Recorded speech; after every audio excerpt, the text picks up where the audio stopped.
Appointment now being loaded, set, ready for racing. Race number 7.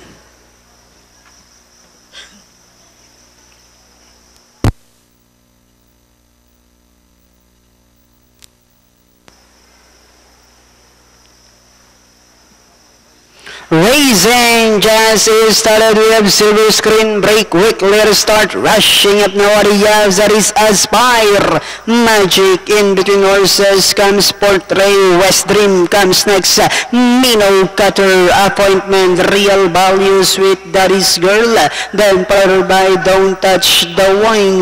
And going along for the first turn, we have Aspire Magic on its favorite position as the pace setter, enjoying a 4 lead. Portray in second, and in third now is Silver Screen. Mino Cutter rushing up down on the inside. West Dream alongside, then comes Appointment Real Value. Don't Touch the One, Sweet Daddy's Girl, while Safeguard is still racing in less inside the 3 Octavo. We have Aspire Magic enjoying a 2 lengths lead. Portray now trying to get closer in second.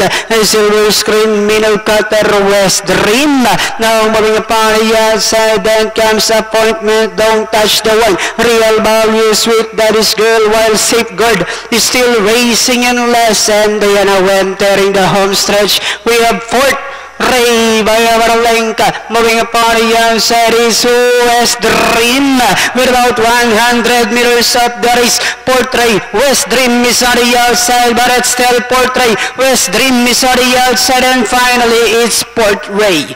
West Dream, then comes Don't Touch the Wine, Appointment Aspire Magic, and Silver Screen.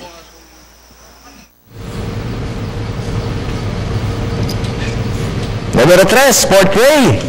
Yan ang ating unofficial winner, ridden by EP Nahilat. Then na segundo, 4, West Dream. Don't Touch.